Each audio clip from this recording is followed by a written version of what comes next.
Good afternoon or good day, everyone. This is the Real Happy Hour podcast show. My name is Ola, and today we have a very, very special episode of the Real Happy Hour. We're not talking about a movie, we're talking about a documentary. And with me today is Bridget Perini. Did I say that right? Please, if I said it wrong, please correct me. Brigitte Perini. Hey. Bridget Perini. And Bridget is a documentary maker, producer, and director. She is has made a couple of documentaries and collaborated with a couple of what would I call it? What would you call it? Collaborated with a couple of initiatives to create content around climate change, as that's what you're inspired by. And also with me today, that's gracefully accepted my request to come. And the last episode, I feel like I did not pick you up enough. I did not give you your flowers enough. Because I just said with me on the show today, I blacked out, and I apologize for that. It's okay. Ngozi Cadmus is back on the Real Happy Hour podcast, and Ngozi Cadmus is not just she is the CEO at Frontline Therapist. I'm messing it up again. Jesus Christ.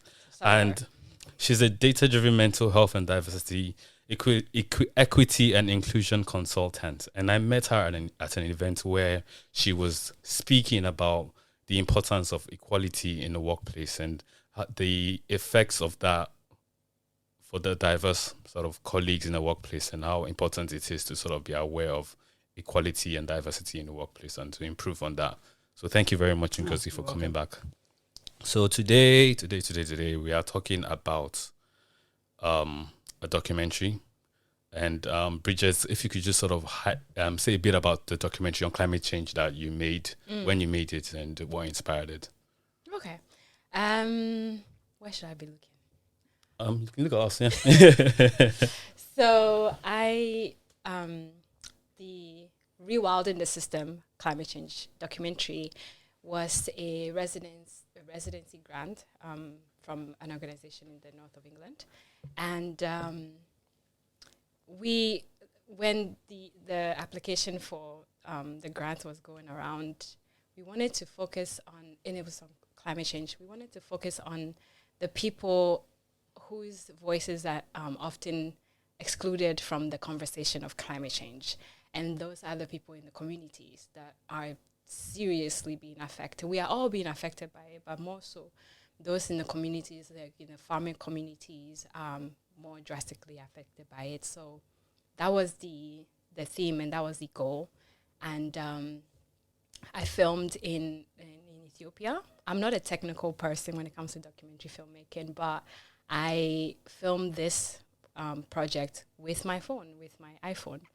And it was really interesting. I learned so much, as I thought I would. I learned so much from the people I met in the community, cleaned up with them, and it was good for me to have led that documentary, because I knew, like, during that documentary, I realized I can do whatever I put my mind to, like being able to not letting my fears get in the way of what I don't know. Because it ended up being a really great footage being filmed with my phone. Yeah. Was that the intent? Did you go there thinking I'm going to use my phone, or was that just a circumstance that happened? No, it was intentional, because the budget was very little, and the approach, we felt it would be good for me to film it myself rather than hiring a crew on the ground. So my project partner said, please, you should film it. Try and film it on your own. And so I did that. And even though it took me away from, because normally when I do documentaries, I'm focused. I talk with the people we'll be interviewing. I conduct the interview. I'm more close with them. I have that deep conversation with them. So I felt it took me away from that.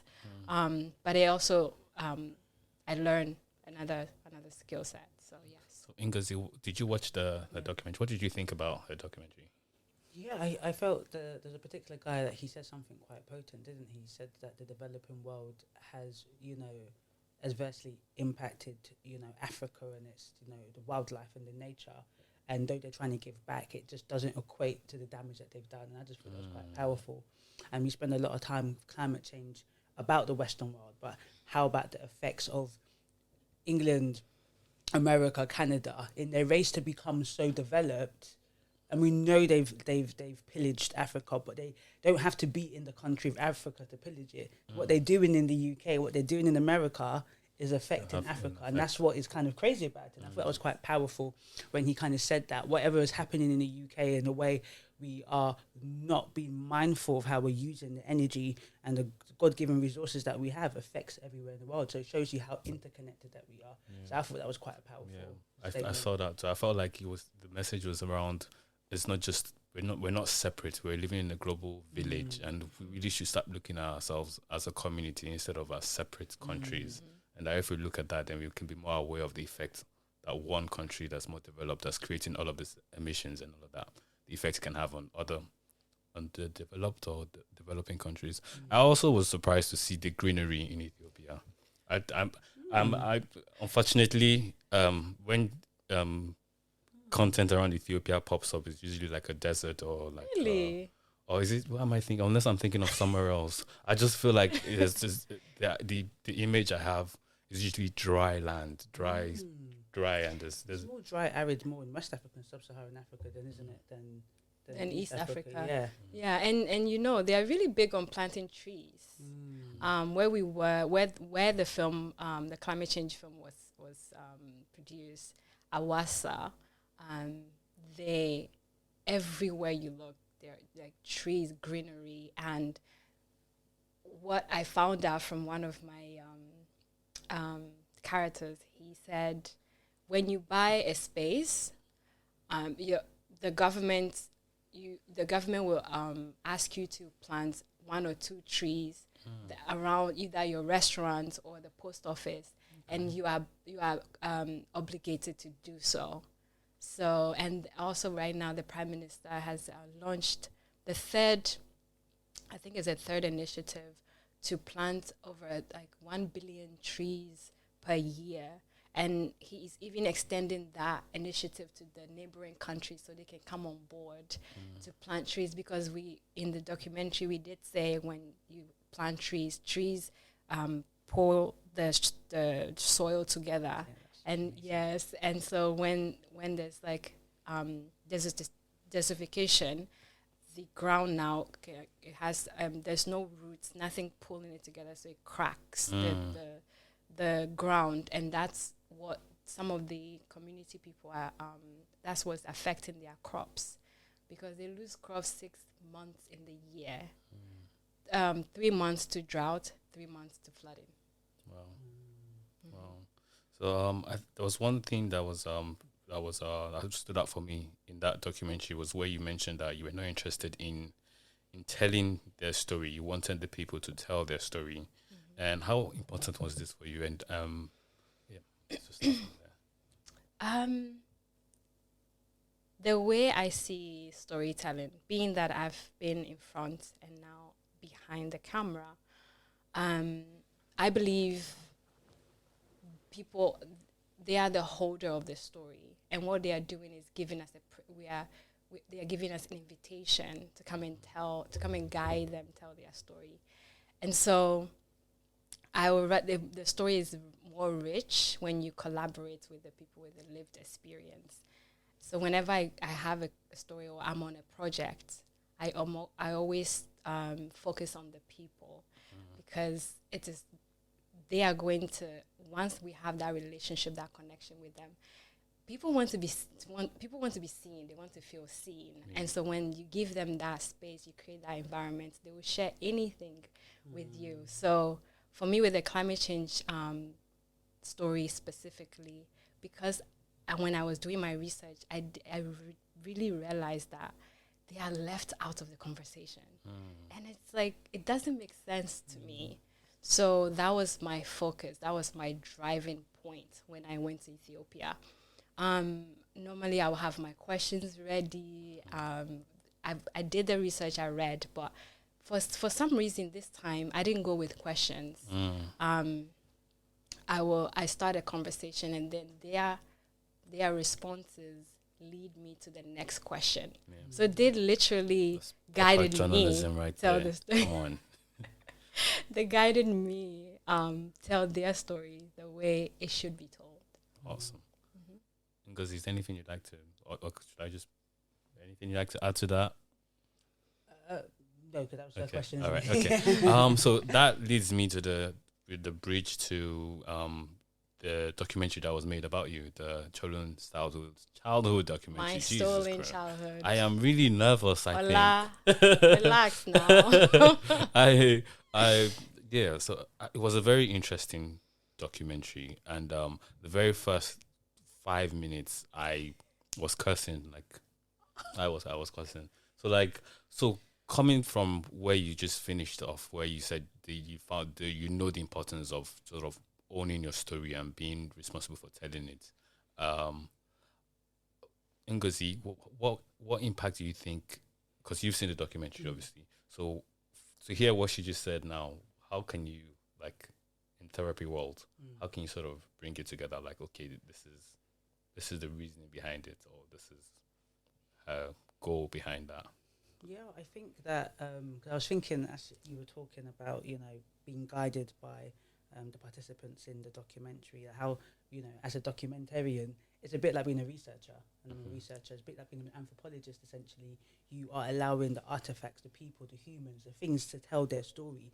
The documentary is the visual guide for us to then get into that world, right? Research in journals and articles is the written form. This is the media form, And in therapy, within my therapy sessions, it really is about the client story. It's about what is their narrative and owning their narrative. And what you find with a lot of people is they feel like they don't own their narrative. They're hearing the voices of others. So part of therapy is really about owning your narrative, owning your story, redefining, not being defined by what you were told that you were going to be. Who do you think? Who do you want to become? And then defining that and becoming that person. So I think what's really powerful about your story, Bridget, was, that involvement. And then 4 years on, and we had conversations off camera, further involvement, further healing, and showing that it's not gonna stop. Yeah. And one of the key things that I think resonates from just all our conversations, which you said, is that does not define you. That's what I can get to tell when you are particular about your story because you feel like maybe you at one time was defined by that story. You're not the girl that her childhood was just stolen. That did occur, that did happen, but now you are the woman who is marking her own narrative, earning her own narrative. And I think that should champion any young woman, any young man who's gone through such horrendous stuff to saying you do not have to be a victim of your circumstances. You're not even a survivor, you are a champion. You can define your own story, define your own narrative. And the fact that you are not only a producer and a director and an interviewer is saying that every aspect of a story, my story, your story, I want to be part of. Yes. Yeah. Awesome. So there's definitely a growth that you've had to develop, or a sense of a mental growth, or Mental from fortitude. fortitude that you've had to. And we mentioned briefly before we started rolling, before Shockwave, and that there were certain moments in the episode that sort of stuck out for me, and the one with with the fellow captive, I forgot her name again, Christiana, and I watching both of you, it felt like you had to develop in a way that she hadn't, and that she still had the essence of. She was still, you had to grow up, and she still has this essence of, my childhood. There's this innocence that's still, both of you have it, obviously, but there's just something about her, looking at her experience of watching the documentary, and you having to console her. Like, there was just this dynamic that there was a personal growth that I saw in you. That was like, you've definitely grown. And you having to console her and sort of, it was a nice moment to see. And I don't know what you thought about that, Ngozi. Oh, it'd be good to hear. What was, how did you feel in that moment? And now, even looking back 4 years ago, how do you understand that moment? That moment for me was for her. Before, she hadn't seen the film.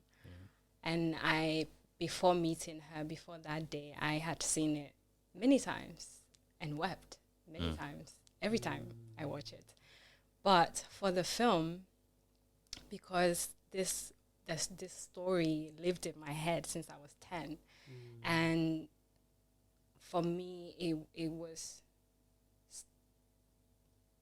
owning my narrative through the story, but at the same time, this is me. I'm taking my viewers on a journey to, and I also realized that the film was not about me. So the film, how I saw it in my head, it was not about me. It's not about me. It's about those who have gone through some form of difficulty in their life and may have given up on life, may have felt robbed and stolen from. It was for them to realize that you are not what happened to you.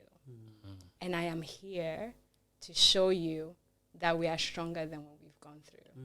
So through the story, on that journey, I had to be, not to say I was hiding my emotions, but I had a purpose for the film. Yeah. And I was living that purpose. And finding Christiana by chance, I felt I needed to be there for her in that moment. Because in that moment, clearly, I didn't want it to be about me. I didn't want it to be, we were in this space, this place together. No, I was, and she was.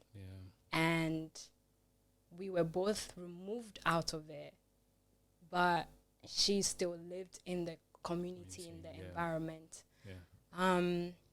Going back to how I approach storytelling, for me, it was about her, dignifying her and being, supporting her in that space at the time. So that was my goal and my aim. And there's no way I was going to break down with her. I needed to be there for her.